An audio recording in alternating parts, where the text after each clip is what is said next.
on this visit to the Film Lounge. Follow an artist from blank canvas to finished piece. A young woman picks up the pieces after a breakup. A woman struggles with career, grief, and self-doubt. We tour a new studio space in eastern Iowa. A couple pays a literal price to communicate. And a samurai must do battle with those who betrayed him. Grab your popcorn. The curtain's about to lift at the Film Lounge. Funding for this program was provided by Friends, the Iowa PBS Foundation, as well as generations of families and friends who feel passionate about the programs they watch on Iowa PBS. The Film Lounge is produced in partnership with the Iowa Economic Development Authority.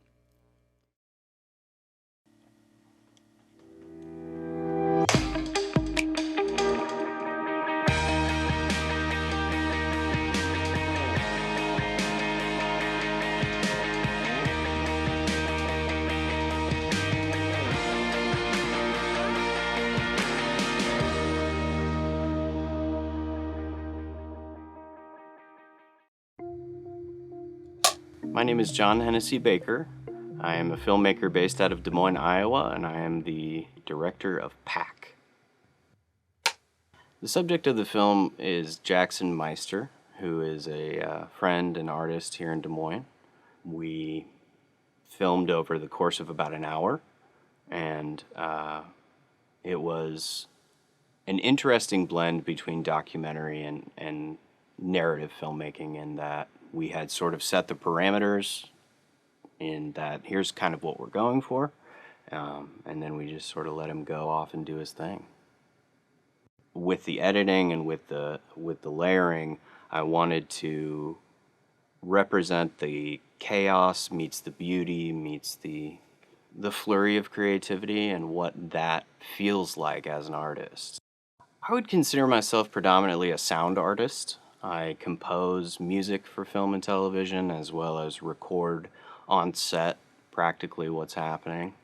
Beyond that, I have dabbled in just about every other aspect of filmmaking, whether that be lighting, writing, directing, editing. And so when I was conceiving this film, I had an idea that Jackson would be using pastels, and I knew that sound, that tactile sound of the pastels against whatever surface he decided to use, that was something that was very appealing to me. And so that really informed the perspective of the shots and sort of how we could combine the two so that the sound and the image were sort of equally weighted. There's something very intriguing to me about the very beginning of the film, the opening shots of the film, which is where I had sat down with Jackson. I said, okay, here's us before the process. Here's us before the creativity. And I just told him to sit there. And the brilliance that he brought in that meditative moment of sitting there for anywhere from a minute to two, of just thinking and sipping coffee and just existing, which is incredibly rare.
Hi, my name is Alyson O'Hara.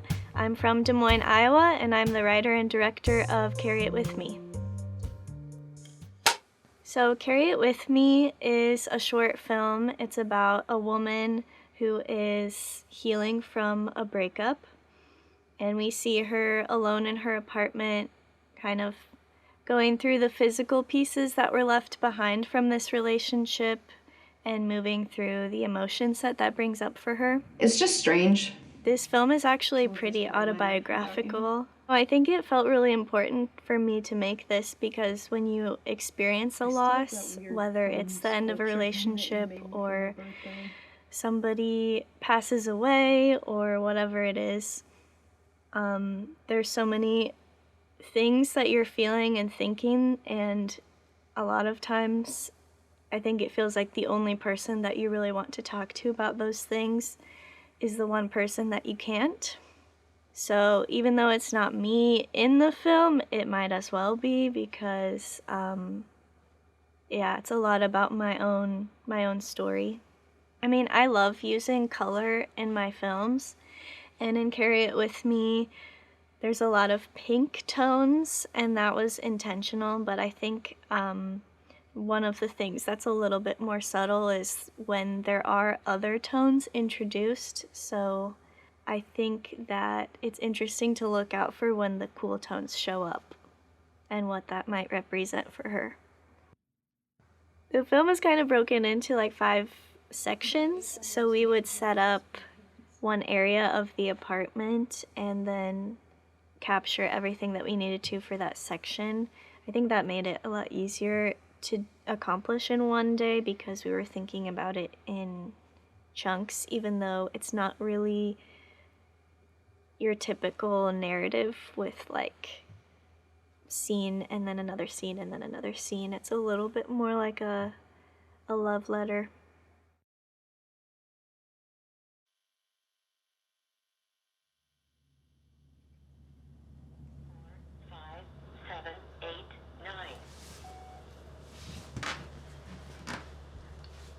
I just realized I'm not really sure why I'm calling you. This is weird. Because it's been a long time. But it's too late now to... I mean, I guess I could just hang up, but you're gonna hear this either way, so... I might as well not do that.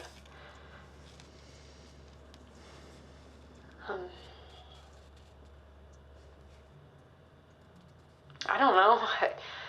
I was just thinking about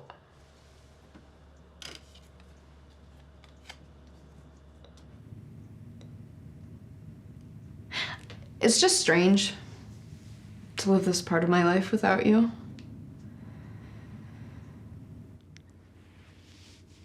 I still have that weird foam sculpture thing that you made me for my birthday. and I'm not gonna lie, I never liked it. I just thought it was ugly and bad. Like, you were capable of so much better. Why didn't you just give me a card? But it's still in the trunk of my car. And I just can't.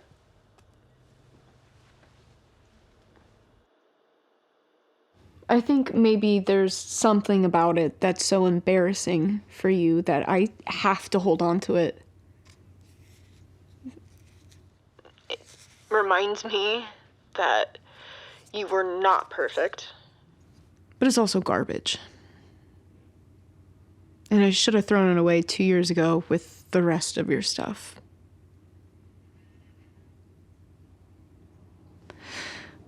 But you wrote on it, on the bottom, for my shrimp. And I'd like to think that even though you're not perfect for me, or maybe it wasn't the right time, that I'll always be your shrimp. I'm just kind of curious what you're doing now. I was actually there last month, and I kept thinking that I would run into you, and I saw this couple on the street, and I thought it was you, and it wasn't.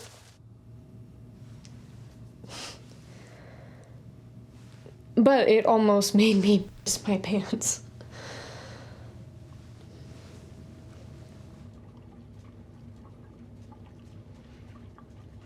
I had a dream we were trying to kill each other.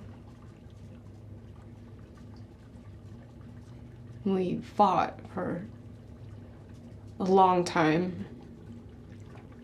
We fought so long because every time one of us would get close, we just couldn't go through with it.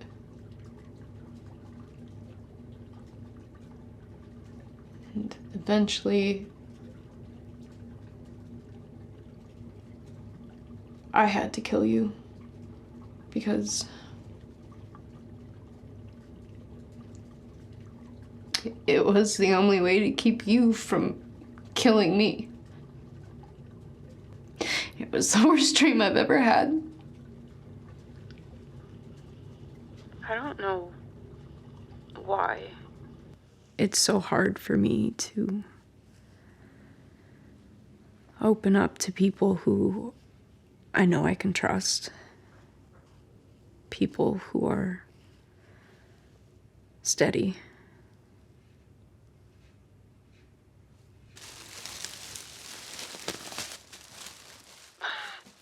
But it's so easy for me to open up to people who are so incapable of holding that much.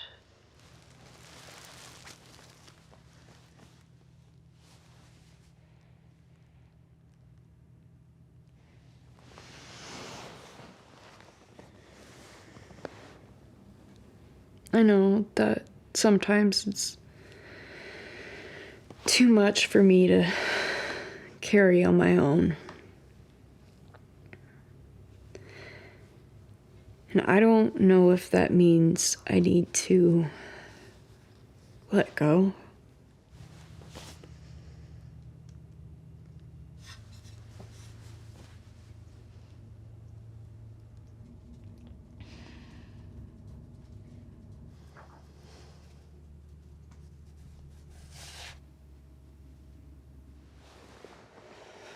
Or if it means that I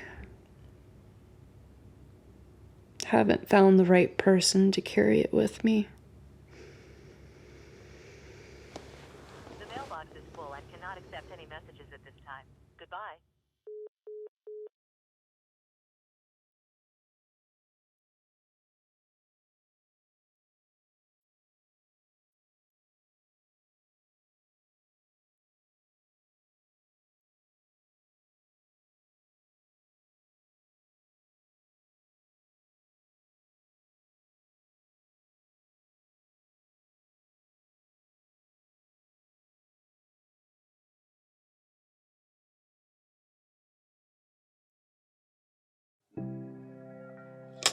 My name is Hannah Rosalie Wright, and I'm from Des Moines, Iowa, and I'm the director of Sayah. So I usually describe this film as it's about a young woman who's kind of goes through these small moments of misunderstanding, and in the end kind of finds more of herself and takes another step in like being who she is. I'm just going to tell you this now. So this film is part of a trilogy called the Daughters Trilogy, and they're all about different young women. Like everything's kind of tied together with themes of grief and belonging and family. And in order to film them, I was awarded a Greenlight grant from the Iowa Arts Council, and that allowed us to be able to hire people, hire talent, feed people, and make the movies.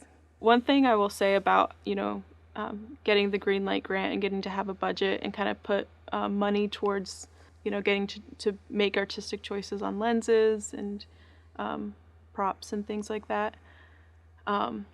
It kind of makes me realize the value in kind of the pre-production of something, to really invest that time and money to think about those details.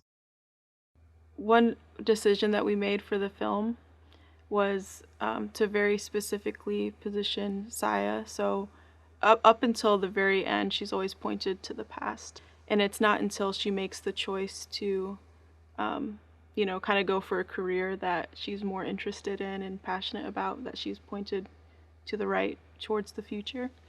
And throughout the film too, we, again, because like there's this almost like secret past grief that not everyone sees when they first meet her, we wanted to do a lot of reflections and mirroring to show that, there's almost this other side to her. It could also be like her twin sister, her sister.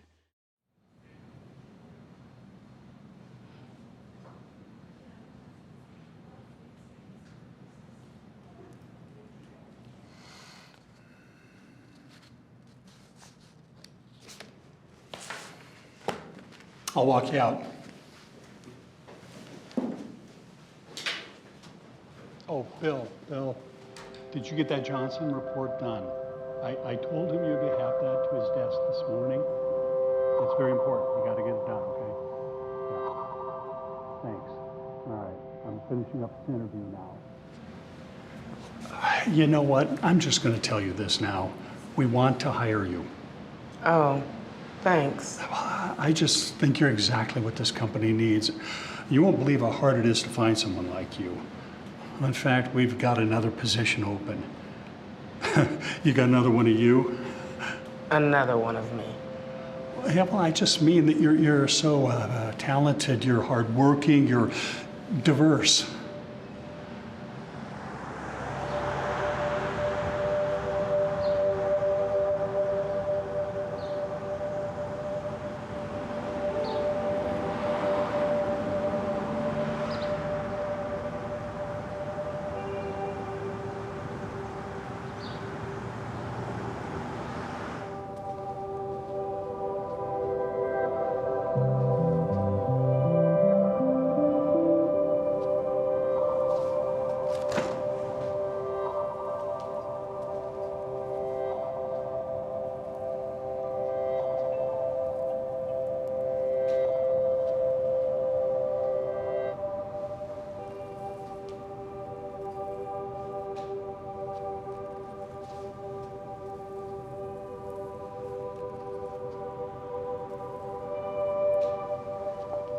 This all for you today? Yeah. $20.49. A little treat for yourself? Oh, no.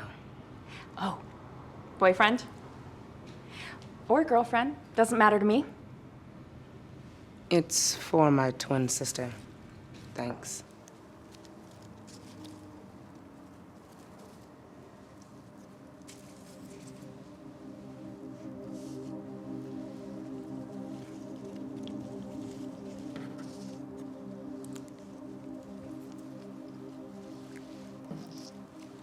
No, yeah, they really liked me.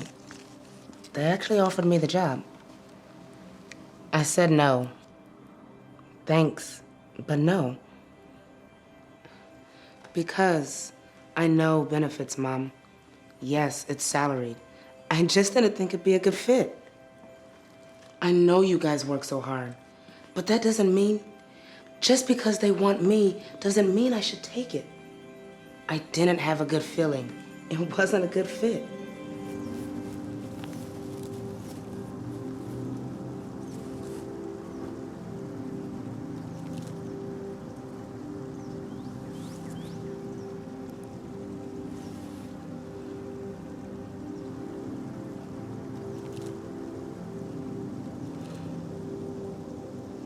Some people, right?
You must be Sayah.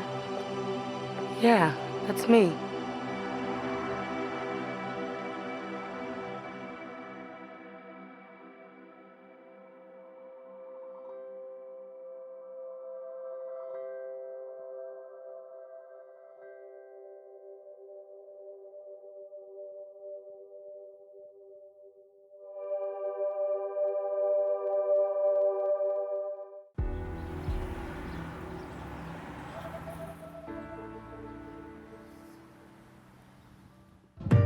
So we are here at Mediaverse Studios, and this is in Marengo, Iowa, west of Iowa City. Mediaverse Studios is a film collaborative. What we're trying to do here is encourage all of the filmmakers in the Midwest to make their dreams come true. We first toured this property in January, February of 2023. Immediately saw the amazing potential of it. From there, we started the business.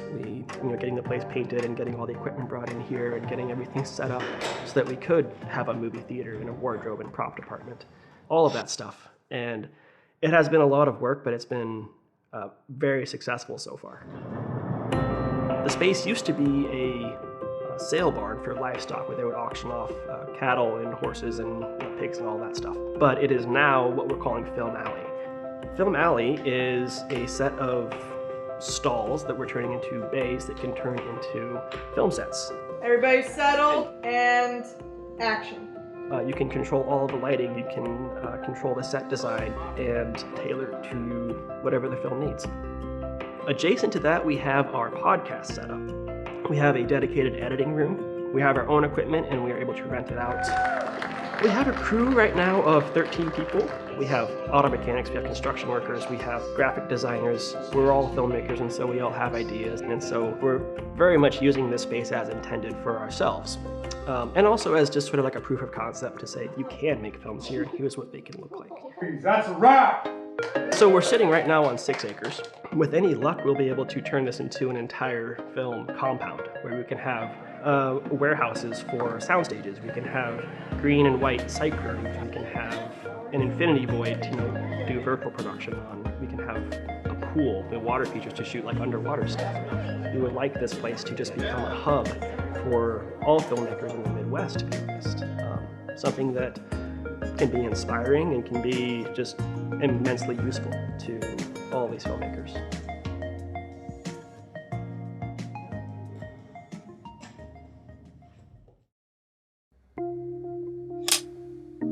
Hi, my name is Matthew Williams. I just graduated from Loras College. I currently live in Davenport, Iowa, and I'm the creator of the film Alice. Yeah, so Alice is a magical realist short film that follows the relationship of two individuals. It kind of just seems like a normal love story at first, but the thing that kind of sets it apart is the fact that in the world that they exist in order to hear or to communicate with others, you need to insert coins of different denominations into your ear, which allows you to hear. I was in a fiction writing class at Loras, and we were going through a unit on magical realism and that kind of style of writing. And so it originally started as a short story for that fiction class, and I really liked the idea, and so I had a Practicum 493 class where we needed to make just anything we wanted, and so I had the idea of turning that short story into a screenplay and then turning that screenplay into a short film. So it was pretty cool to be able to take something from a short film all the way, or from a screenplay all the way to a short film. So just being involved from start to finish was just a really cool experience. A big thing that I wanted to communicate through this film was the importance of choosing to really listen to somebody. And there's a physical choice in the film of somebody choosing to listen or allowing someone to insert a coin into them to hear what the other person is saying. I think it just goes to show how important really listening to other people is, and how that is a conscious choice. Like I could be listening to you, but not truly be seeking to understand what you're saying. And so I guess just the importance of choosing to listen, and not only romantic relationships, but all of our relationships.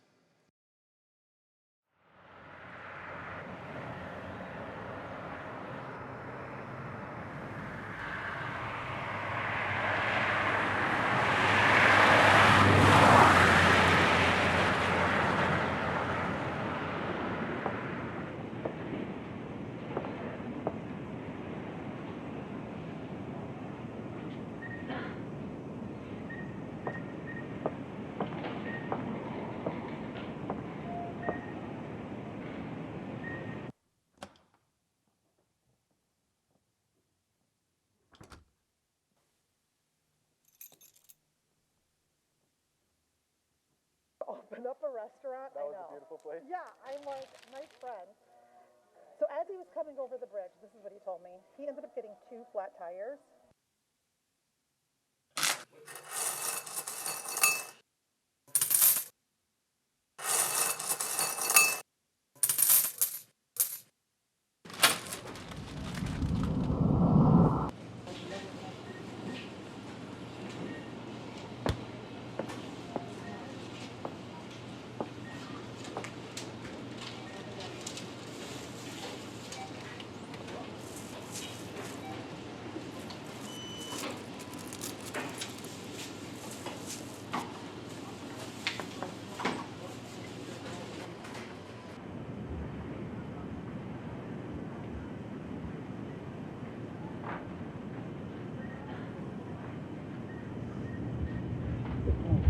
We don't have to be little by little bananas. I mean, Yeah, I know that.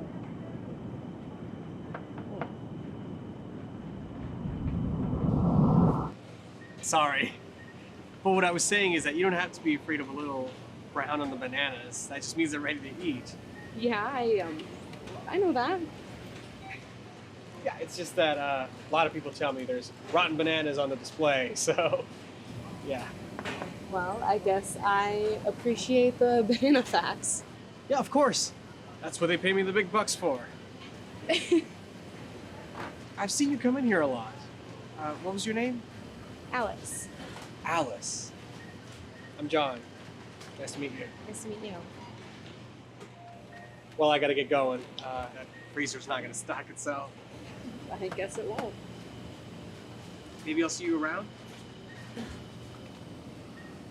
Yeah, maybe.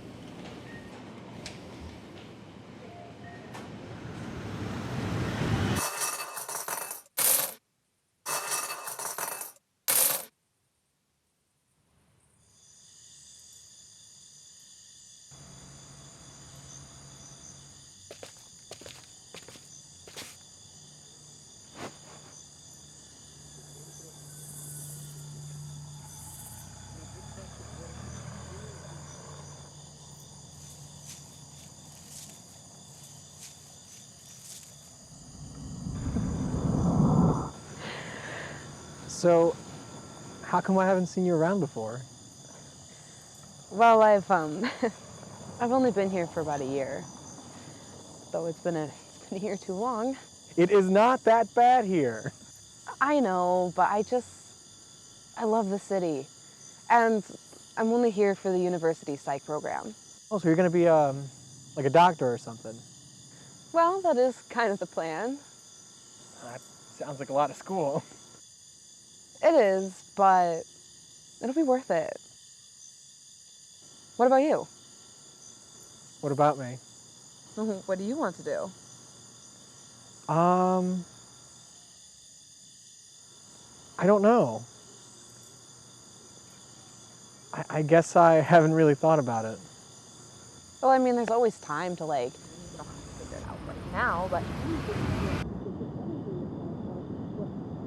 Oh.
getting things for dinner tomorrow?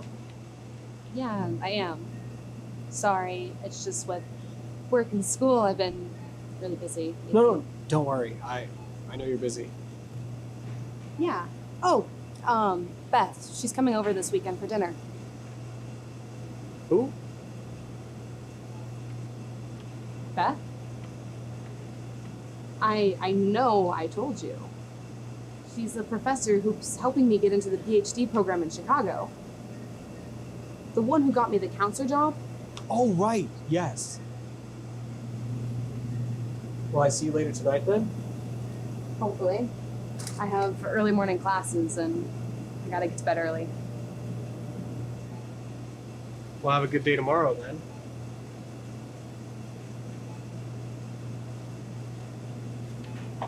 Alice?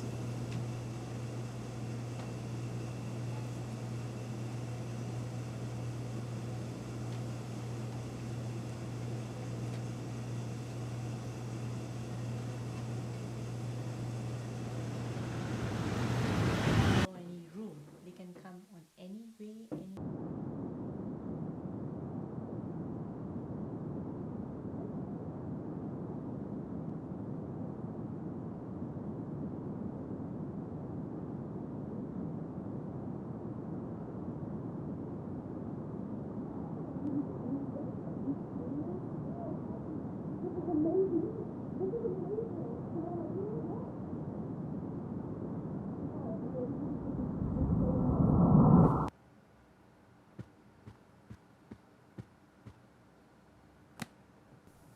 So, you sure you want to go through with this? I mean, it's a lot more school. And the money. I mean, of course I do. You heard Beth. It's less than a 5% acceptance rate into the program, and I mean, I would be stupid not to. And then I get to be a licensed therapist, so that's kind of the goal. Right, yes. Well, if that's what you want, then I want to pay for it. Oh, John. What? Nothing. I appreciate it, but come on. What do you mean? Nothing. You do know how expensive it is, right? Well, I know it's not going to be cheap. Look, I appreciate it. I do, but I just don't know how you'd be able to afford it, especially when you still have to pay for rent and groceries and... Let me help. I want to, but unless you're able to get a job that pays better, I don't know how that would be possible. I'm due for a raise in 3 months. You said that 6 months ago. When are you going to talk to Jeff? You keep saying that you're going to, and then...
I feel like we haven't been talking lately.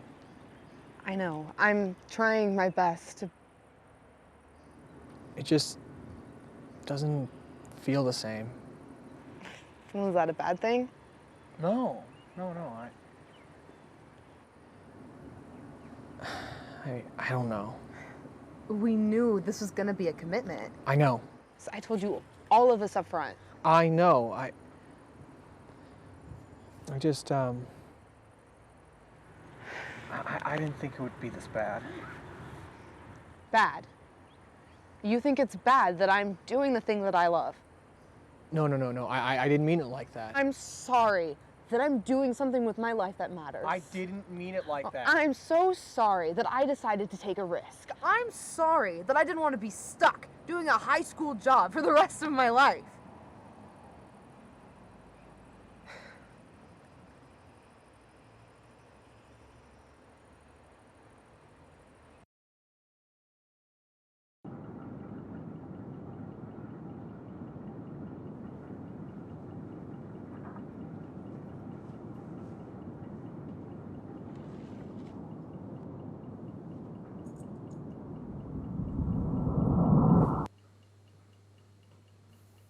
Sorry, it's been a long day.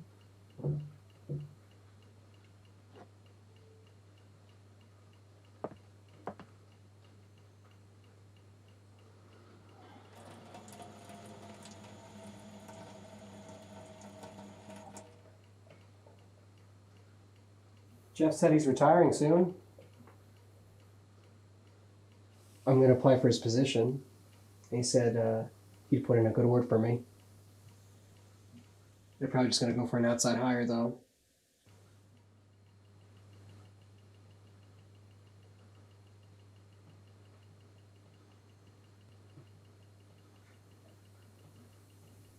I haven't seen you around the store much.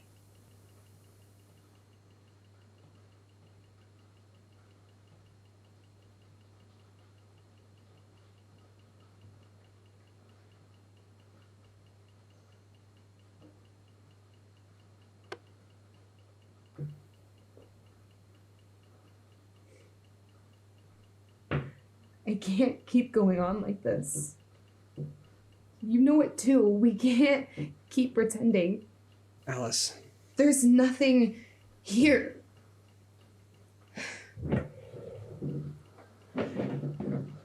There's nothing here.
Hi. It's been a while. Yeah.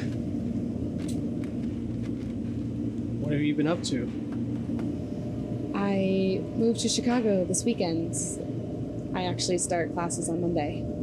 Really? That's amazing. Yeah, thank you. It's been really crazy. I've wanted this for a really long time. Ever since I've known you. Yeah, a long time. I'm happy for you.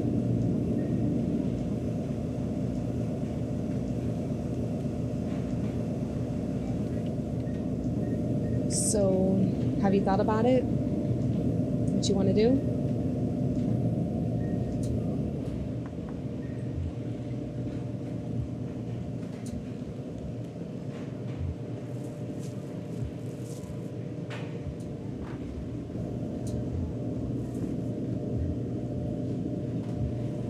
Goodbye, Alice.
Hello, I'm Gavin Smith from Indianola, Iowa, and I'm the co-director of Blades of Betrayal.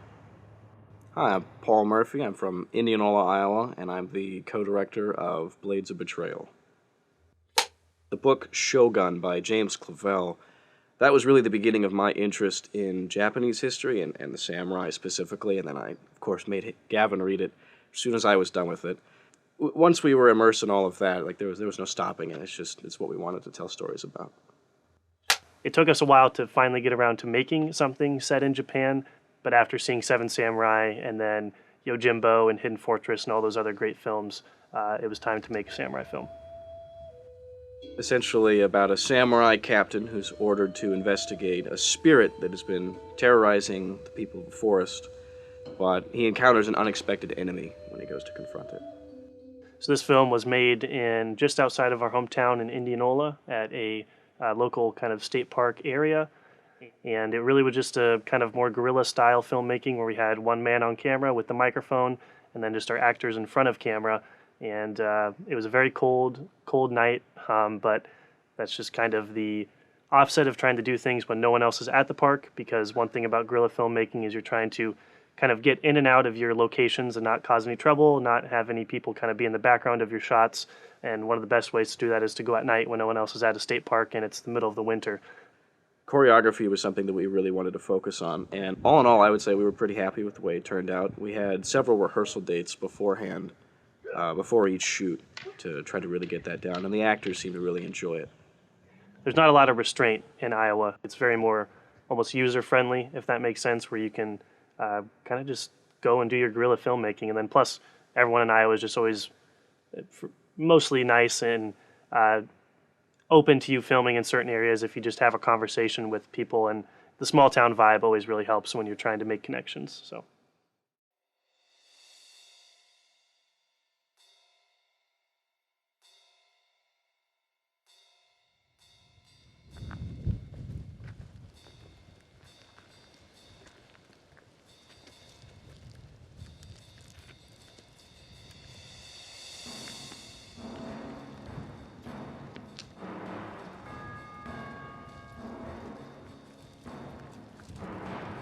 皆今日に呼ばれました。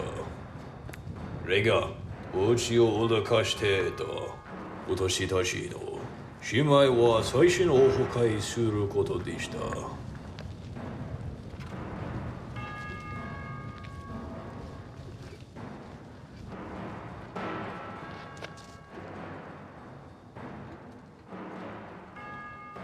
森の中にあると私の部下は私に背を向けました。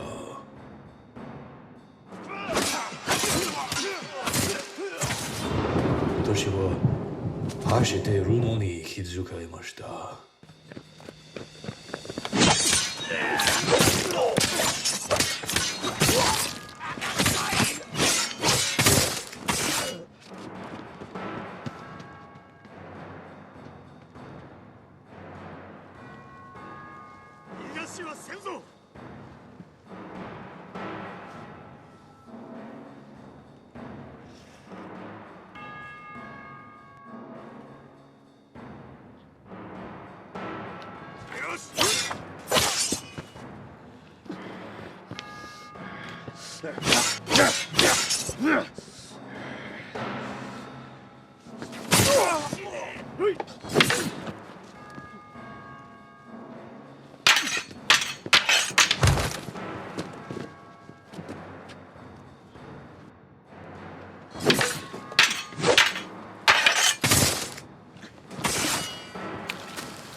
人生への道を立て方。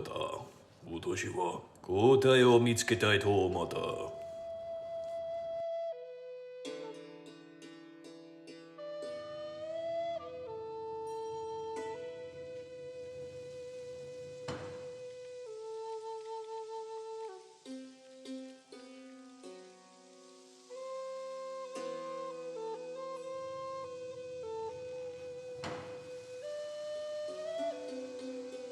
タケさんに出会えた。タケさんは私を排除するように命じられたに違いありません。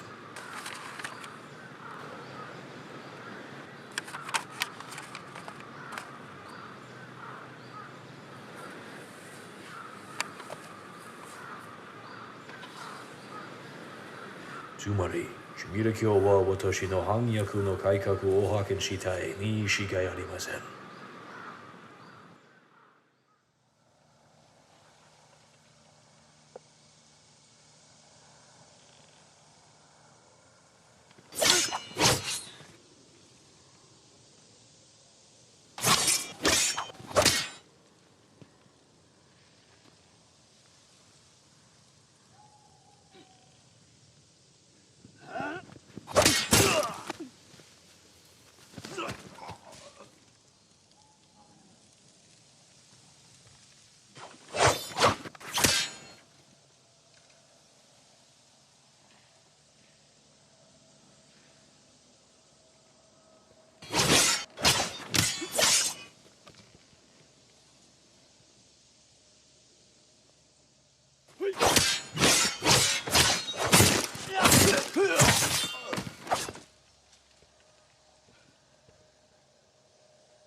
今、私はこれを終わらせなければなりません。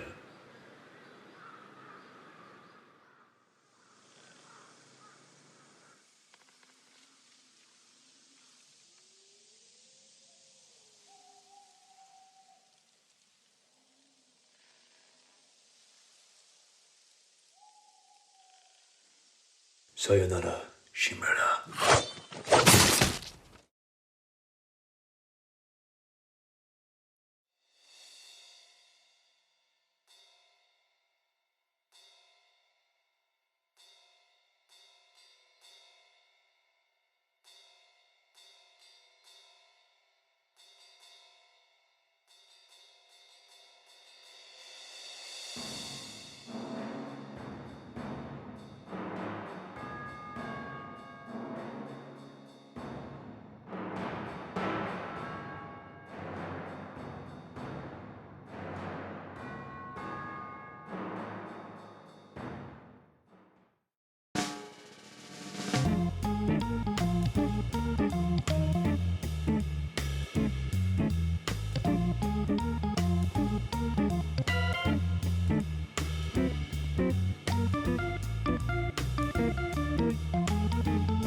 Funding for this program was provided by Friends, the Iowa PBS Foundation, as well as generations of families and friends who feel passionate about the programs they watch on Iowa PBS.